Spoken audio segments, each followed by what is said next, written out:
Miss Davis, ever since I've been on this set, I've heard nothing but discussion of Eve. May I have your opinion of her? The golden girl, the cover girl, the girl next...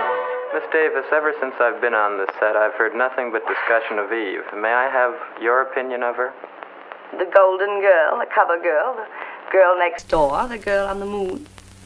Time's been very good to Eve. Life goes where she goes. She's been profiled, covered, revealed, reported.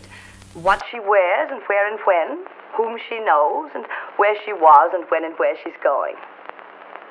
Eve has insatiable ambition and talent. An improbable person with a contempt for humanity, an inability to love or be loved.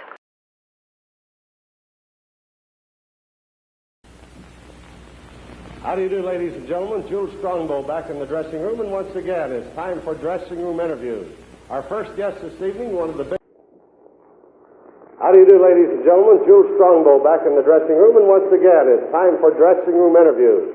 Our first guest this evening, one of the biggest, most powerful, and I might say the outstanding condition athlete of our time. Of course, I'm speaking of Big Mike Sharp. Hello, Jules. Step in, Mike. Mike, listen, I've had a lot of people ask me, they say, gee, this fellow's got the biggest neck I ever saw. He's in the best condition I ever saw for a big man. How about telling us a little about how you do train? Well, it's a long story. It's a hard story, Jules. Well, we can't have all of it if it's real long, but we'd like to give us a few tips. Well, I have my own gymnasium, for one thing, and I train consistently every day for approximately 2 hours.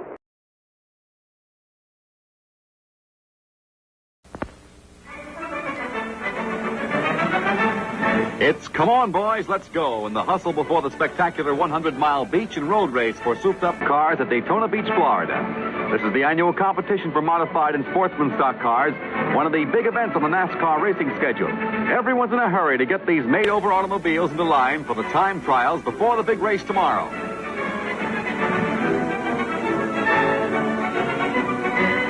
Busiest man on the track is Bill Tuthill, National Secretary of NASCAR, the National Association for Stock Car Auto Racing.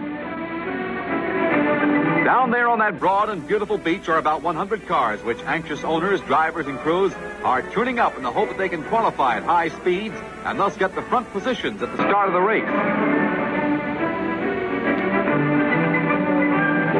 The so-called modified stock cars have the souped-up motors and special equipment. The sportsman's car